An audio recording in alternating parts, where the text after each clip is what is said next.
Hi friends, எனக்கு வாழைக்காய் chops எப்படி பண்ணுறதுன்னு பார்க்கலாம்.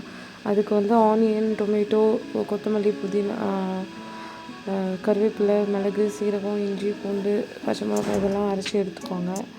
ஒரு கடாயில் கொஞ்சம் எண்ணெய் ஊற்றிக்கோங்க. யூஸ்வலாக தாளிக்கிறதுக்கு ஊற்றுற எண்ணெயோட கொஞ்சம் எக்ஸ்ட்ராவே ஊற்றிக்கோங்க.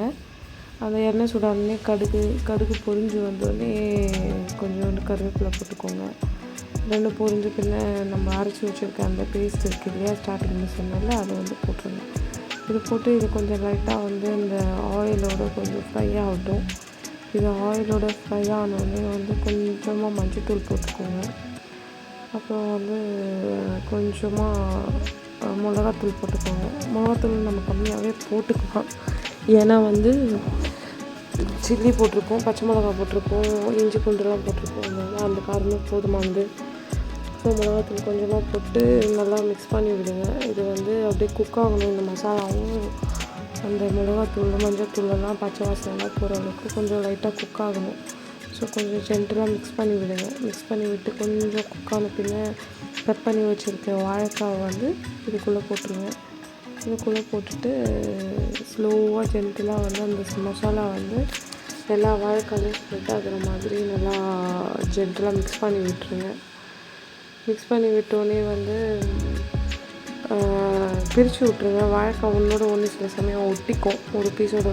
அந்த டைமில் வந்து உங்களுக்கு வாழைக்காய் அப்படியே வெந்துடும். இந்த மசாலா வந்து இன்னும் இறங்காது.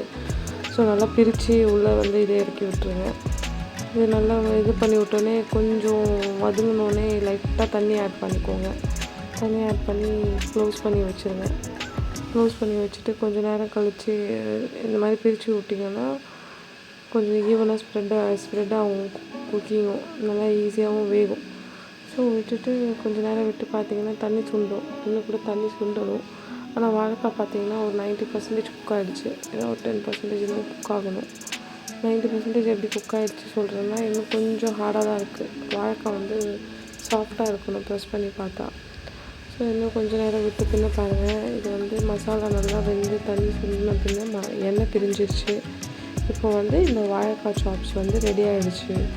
இதை வந்து நம்ம வந்து லைட் சாம்பார், இதில் வந்து ஏதோ ஒரு கீரை குழம்பு இந்த மாதிரி இருக்க எல்லாத்துக்கும் வச்சு சர்வ் பண்ணலாம். சூப்பராக இருக்கும். ட்ரை பண்ணி பாருங்கள். ட்ரை பண்ணி பார்த்துட்டு எப்படி வந்துச்சுன்னு கமெண்ட்ஸில் சொல்லுங்கள். டாடா பாய்.